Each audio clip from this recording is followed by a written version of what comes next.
बच्चों, यदि आप राजस्थान बोर्ड क्लास 10 के स्टूडेंट हैं और 26 मार्च को गणित का पेपर देने वाले हैं, तो पहले आज मैं आपसे गणित का ऐसा पेपर देने वाला हूं, यदि आप इस पूरे पेपर को अच्छे से तैयार कर लेते हो तो आपके 80 में से 80 मार्क्स आप छोड़कर आ सकते हो। हम इस वीडियो के अंदर आप सभी को पूरे पेपर का सॉल्यूशन देने वाले हैं। आप वीडियो को पूरा देखिएगा, वीडियो कहीं से भी स्किप मत कीजिएगा। देख सकते हो पहले जो यहाँ पे गणित का पेपर होने वाला है, यहाँ पर आपको अपना रोल नंबर डालना है, यहाँ पर आपके क्वेश्चन बुकलेट नंबर दिया हुआ है S5568 और ये आपके पेपर होने वाला है S09 मैथमेटिक्स माध्यमिक परीक्षा 2025 के लिए पेपर है। यहाँ पर आप इसको सील लगी हुई है पेपर की, ठीक है। पहले बात तो इस पेपर का जो कंप्लीट पीडीएफ है वो मैं आपको टेलीग्राम ग्रुप में दे दूंगा, जिसका लिंक डिस्क्रिप्शन बॉक्स में दिया हुआ है, आप जाकर ज्वाइन कर लीजिएगा। और यदि आपने अभी तक हमारा चैनल सब्सक्राइब नहीं किया है तो लाइक कीजिए और चैनल को सब्सक्राइब कर लीजिए। चलिए पहले स्टार्ट करते हैं इस पूरे पेपर का कंप्लीट सॉल्यूशन। देखिए पहले आपके सबसे पहले आपके पेपर में आने वाला है खंड ए, सेक्शन ए। सेक्शन ए के अंदर आपसे बहु विकल्प के प्रश्न पूछ रहे हैं। पहला प्रश्न देखिएगा, निम्न वस्तुनिष्ठ प्रश्नों के उत्तर का सही विकल्प चयन कर उत्तर पुस्तिका में लिखिए। देखिए आपका पहला प्रश्न होने वाला है 210 और 55 का महत्तम समावर्त करके एचसीएफ आपको ज्ञात करना है। तो देखिए एचसीएफ कैसे ज्ञात करते हैं, 210, ठीक है। इसके अंतर लेंगे, अभाज्य गुणनखंड कर लेंगे तो 2 का पार जाएगा, 2 एकम 2, 0 2 5 10, फिर किससे जाएगा, इसमें 5 कर सकते हो, 5 दूनी 10, ठीक है। और यहाँ से क्या आएगा, 5 10 5 5, फिर आप 3 कर सकते हो, 3 7 21, फिर आप 7 लगा दोगे, 7 कम 7। ये आपने 210 कर लिया, अभाज्य गुणनखंड कर लिया। इसी प्रकार आपको 55 के भी अभाज्य गुणनखंड करने हैं। तो सबसे पहले 5 से भाग देंगे, 5 का 5 5 का 5, फिर इसका करेंगे 11 करेंगे 11 अब देखिएगा तो 210 है हमारा, उसके अभाज्य गुणनखंड हो जाएंगे 2 गुणा 5 गुणा 3 गुणा 7 और 55 के अभाज्य गुणनखंड हो जाएंगे 5 गुणा 11। अब देखिए ऐसे क्या होता है, हाईएस्ट कॉमन फैक्टर होता है, मतलब दोनों में क्या कॉमन हो, तो देखो यहाँ भी 5 है, यहाँ भी आता है 5 है, तो ऐसे आपका क्या हो जाएगा, 5 हो जाएगा। तो आपका ए ऑप्शन में बिल्कुल सही जवाब हो जाएगा। अगला प्रश्न देखिए, सेकंड क्या है, बहुपद दिया हुआ है x² - 2x - 8 के शून्यक है। यहाँ पर आपको शून्य बताना है, तो देखिए कैसे निकालेंगे, x² - 2x - 8 बराबर 0। इसका क्या करेंगे, गुणनखंड कर देंगे, तो x² माइनस, ठीक है, माइनस 4 प्लस क्या हो जाएगा 2x माइनस 8 बराबर 0 हो जाएगा, ठीक है। ये इसके गुणनखंड हो जाएंगे। फिर हम 2 बनाएंगे, 2 बनाएंगे, यहाँ से x लेंगे, x - 4 बचेगा, यहाँ से हम 2 लेंगे, x - 4 बचेगा बराबर 0। यहाँ से आपका x - 4 कौन आ जाएगा, यहाँ पर x प्लस क्या बचेगा 2 बचेगा, x - 4 बराबर 0 होगा, या फिर आपका x + 2 बराबर क्या होगा 0 होगा। तो यहाँ से x निकल आ जाएगा प्लस का 4 और यहाँ से x निकल आ जाएगा माइनस का 2, तो माइनस का 2 और प्लस का 4 आपका आंसर होने वाला है। आप देख सकते हो पहले धातु आपका जो ऑप्शन है वो आपका भी बिल्कुल सही हो जाएगा। अगला प्रश्न देखिएगा, यदि 6x + y बराबर 10 हो तो इसको संतुष्ट करने वाला युग्म है, युग्म बताना है संतुष्ट करेगा। देखिए समीकरण है 6x + y बराबर 10, तो देखिए ध्यान से 6x + y बराबर 10। अब देखिए हम यहाँ से क्या युग्मों को इसके अंदर रखने वाले हैं और यदि बराबर 10 आ जाता है तो वही युग्म क्या वही संतुष्ट करने वाला है। देखिए 1 और 4 को यहाँ पर रखते हैं, 6 × 1 + 4, 6 × 6 + 4, 6 और 4 हो जाएगा 10, यानी कि आपका ये ऑप्शन बिल्कुल सही जवाब हो जाएगा। इसके अलावा और कोई ऐसा युग्म नहीं है जो इस सर को क्या करे संतुष्ट कर दे। चलिए अगला प्रश्न देखिएगा, किसी बहुपद px के लिए y बराबर px के ग्राफ px के शून्यकों की संख्या होगी, आपको वही px के शून्यकों की संख्या बतानी है। अब देखिएगा ध्यान से पहले बताती हूँ, यहाँ पर आपको इसका जवाब कैसे देना है। देखिए y बराबर क्या है आपका px, ठीक है, y बराबर क्या है px। अब यहाँ पर आपका y बराबर px है तो आपको देखना है y अक्ष को, कि ग्राफ जो है हमारा y अक्ष पर कितने बिंदुओं को प्रतिच्छेद कर रहा है। तो हमारा देखिए जो ये y अक्ष यहाँ पर हमारा ग्राफ है वो एक बिंदु पर क्या प्रतिच्छेद कर रहा है, तो यहाँ पर आपका एक ऑप्शन आपका बिल्कुल सही हो जाएगा, एक इसका शून्यक हो जाएगा। चलिए अगले प्रश्न की बात करते हैं। देखिएगा अगला प्रश्न क्या है, संख्या 156 के अभाज्य गुणनखंडों के गुणनफल के रूप में व्यक्त कीजिए। तो देखिए 156 के अभाज्य गुणनखंड निकालने हैं, फिर उनको गुणनफल के रूप में व्यक्त करना है। तो सबसे पहले 2 का लगाएंगे, ठीक है, 2 7 14 2 8 16, फिर हम 2 का लगाएंगे, 2 के 6 2 18, फिर हमारा जाएगा 3 का 3 का 3 3 क्या 9, फिर हमारा जाएगा 13 का 13। अब देखिए यहाँ पर 156 है, इसके जो अभाज्य गुणनखंड है उनको गुणा करके लिखेंगे 2 × 2 × 3 × 13। अब देखिएगा तो यहाँ से देखिए इसका पावर 1 इसका पावर 1 आधा समान है तो घात जुड़ जाएगी, 2 की पावर 2 और यहाँ 3 की पावर 1 यहाँ पर 3 की पावर 1 है। तो देख सकते हो जो आपका फर्स्ट ऑप्शन है वो आपका बिल्कुल सही हो जाएगा। अगला प्रश्न देखिएगा, के किस मान के लिए निम्नलिखित समीकरणों के युग्म का कोई हल नहीं है, कोई हल नहीं है। देखिए कोई हल नहीं होता है तो कंडीशन होती है a1 / a2 बराबर होता है b1 / b2 but not equal होता है c1 / c2, ठीक है। अब देखिए यहाँ पर a1 3 है और हमारा यहाँ पर a2 है वो 2 के -1 है, b1 यहाँ पर होता है 1 है, यहाँ पर कुछ नहीं 1 भी 2 है, ठीक है। अब देखिए a1 3, a2 2 के -1, b1 1, b2 1, वजन बताएंगे 3 बार में 2 के -1, ठीक है। यहाँ से -1 इधर आएगा 2 के प्लस में 3 प्लस में 1, तो 2 के बाद 4 के का मान निकालना है तो 4 डाल दो, यानी कि 2 आपका आंसर निकल आएगा के का मान, यानी कि ए ऑप्शन आपका बिल्कुल सही हो जाएगा। चलिए अगले प्रश्न की बात करते हैं। देखिए ध्यान से अगला प्रश्न क्या है, आकृति में DE समांतर है BC के, DE जो है समांतर है किसके BC के, एडी जो है 4 सेंटीमीटर है, एडी आपकी 4 सेंटीमीटर है, डीबी आपकी कितनी है 6 सेंटीमीटर, तो यहाँ की डीबी है 6 सेंटीमीटर और एई है वो आपकी 5 सेंटीमीटर है, इसी का मान आपको निकालना है। तो यहाँ पर हम लगा रहे हैं थेल्स में, थेल्स में क्या होता है, एक त्रिभुज होता है, इसमें दो भुजाएं समांतर है तो समग्र भुजाओं का अनुपात बराबर हो जाता है। क्या मतलब क्या है, एडी बराबर क्या हो जाएगा डीबी और एई बराबर क्या हो जाएगा आपका ईसी।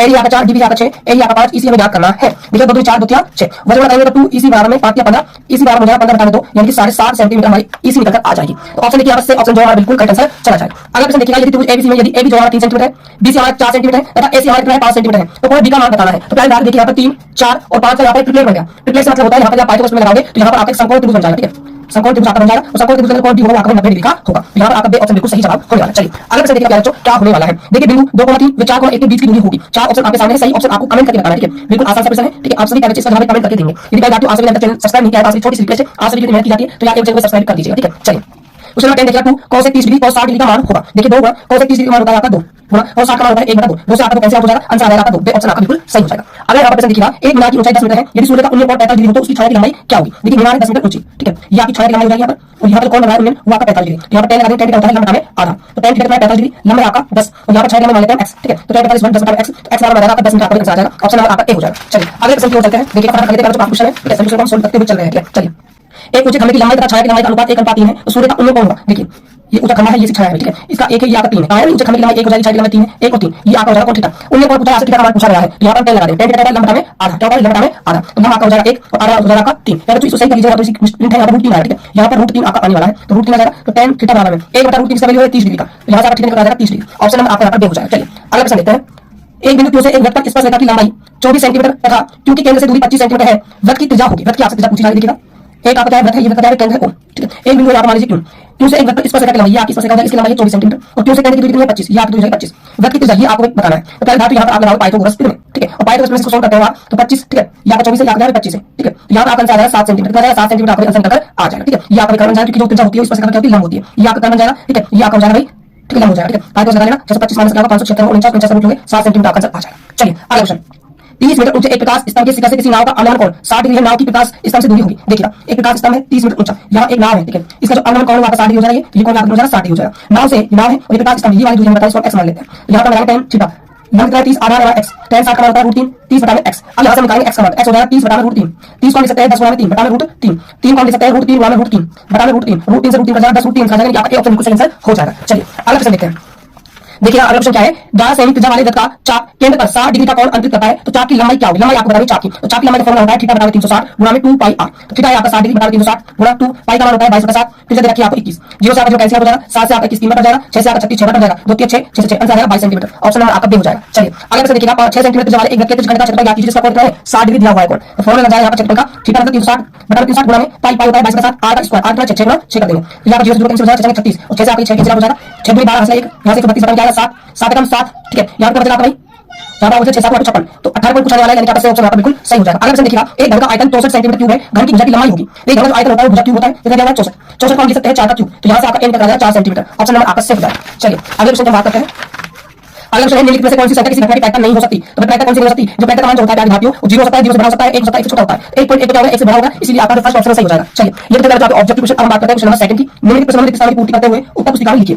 आपको यहाँ पर एपी दी हुई 10 7 4, आपको 30वां पता करना है। 30 समान होता है a प्लस में 29 d, तो यहाँ पर पहला पद दिया हुआ है आपको 10 प्लस में 29 गुणा d, d होता है हमारा सार अंतर, कैसे निकालते हैं? दूसरे पद में से पहला पद घटा देते हैं, तो 7 में से 10 जाएगा तो -3 बचेगा, तो -3 तो 10 माइनस 29 को -3 से घटाओगे तो -87, यहाँ से -87 आपका आंसर आ जाएगा। ठीक है, अगर क्वेश्चन है बिंदु 3 -4 की y अक्ष से दूरी होगी, पहले याद रखिएगा जब y अक्ष से दूरी पूछे तो x का मान लिख देना है, और यदि x से दूरी पूछता तो y का मान -4 लेते थे। ठीक है, अगला प्रश्न माइनस का 5 cos थीटा माइनस का 5 cos थीटा का मान खास है, तो देखिए यहाँ से आप 5 को लेते हो तो यहाँ बचेगा आपका cos थीटा माइनस का cos थीटा। एक्सप्रेशन का होती है 1 प्लस में cos थीटा बराबर होता है cos थीटा। अगर आप देखा cos थीटा एक बार जाओगे तो आपको मिलेगा cos थीटा माइनस का cos थीटा माइनस का 1, इसका वैल्यू हो जाएगा -1 गुणा होगा माइनस का 5, आपका आंसर निकल कर यहाँ से आ जाएगा। अगला प्रश्न है बेलन का आयतन होता है, बेलन का आयतन आपको बताना है 1/3 पाई r स्क्वायर आपके बेलन का आयतन होता है। अगला प्रश्न देखिएगा बटन 7 4 6 3, तो 8 5 में आपको माध्यिका ज्ञात करनी है। माध्यिका और माध्यिका एक ही बात होती है, माध्यिका ज्ञात करने के लिए आपको बटन दिए हुए सभी बटनों को हम सबसे पहले आरोही क्रम में व्यवस्थित करते हैं, तो देखिएगा 3 4 5 7 6 के बाद 7 आएगा और यहाँ पर 8 और आपका हो जाएगा 9 हो जाएगा। ठीक है, अब देखिए यहाँ पर बीच में लेंगे, ये जो है यहाँ पर 6 आपका बीच में आ रहा है, यहाँ पर माध्यिका निकल आ जाए। ठीक है, अगला प्रश्न देखिएगा वर्ग अंतराल 20 30 वर्ग किलो वर्ग चिन्ह से पूछा गया है, ये वर्ग कैसे निकालते हैं? दोनों को ऐड करके और दो का भाग लगाते हैं, यहाँ पर इनका आ जाएगा 25 25 आपका आंसर हो जाएगा।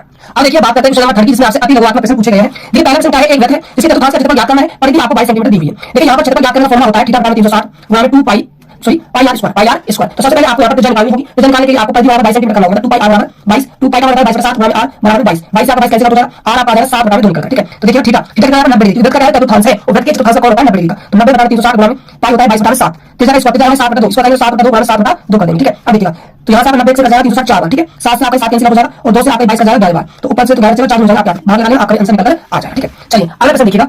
एक शंकु का आयतन दिया हुआ है आपको 66 सेंटीमीटर क्यूब, ऊंचाई दी हुई 7 सेंटीमीटर, शंकु की त्रिज्या आपसे पूछी जा रही है। लेकिन शंकु का जो आयतन होता है, ठीक है, शंकु का जो आयतन होता है वो आपको पहले बताना है। शंकु का आयतन होता है 1/3 पाई आर स्क्वायर एच। प्यारी बात यहाँ पर थोड़ा सा गलती हुआ है, देखिए कहां पर गलती हमसे, यहाँ बेलन का जो आयतन है ना वो पाई आर स्क्वायर एच होगा, 1/3 नहीं होगा ना, थोड़ा सही कर लीजिएगा, गलती से हो गया है, पाई आर स्क्वायर एच होता है बेलन का आयतन, 1/3 पाई आर स्क्वायर होता है शंकु का आयतन। ठीक है, तो ये आपको दिया हुआ है 66 के बराबर। ठीक है, तो देखिए यहाँ से 1/3 पाई का मान होता है 22/7, त्रिज्या आपकी देखिए यहाँ पर तो आर स्क्वायर एच है आपका 7 सेंटीमीटर बराबर 66, ये 22 से पाई से 66 हो जाएगा 3 बटा जाएगा। ठीक है, अब देखिए 7 से आपका 7 कैंसिल हो जाएगा, तो 3 नीचे यहाँ पर क्रॉस मल्टीप्लाई होगा, ये 3 9 हो जाएगा, तो यहाँ से आर आपका 3 सेंटीमीटर। ठीक है, अगला प्रश्न देखिए, अच्छी प्रकार से फेंकी गई 52 पत्तों की गड्डी में से एक पत्ता इक्का नहीं होने की पैका, इक्का नहीं हो, इक्का नहीं हो, इतने पत्ते 50 में 4 के होते हैं। ठीक है, नहीं होने कितने बचे 48 कितने हैं 52। ठीक है, तो यहाँ पर 4 5 का जाएगा 4 4 8 और यहाँ पर 13 बटा जाएगा, 12 बटा 13 यहाँ पे पैटर्न आ जाएगा। अगला ऑप्शन नंबर 4 बटन 3 5 7 4 2 1 4 3 4 का बहुलक ज्ञात करना है। ठीक है, तो बहुलक कैसे ज्ञात करते हैं? जब से 2 सबसे ज्यादा आंकड़ा दिया हुआ है बटन में वही आपका क्या होगा बहुलक होगा, तो 4 सबसे ज्यादा बार आ रहा है तो 4 आपका बहुलक हो जाएगा।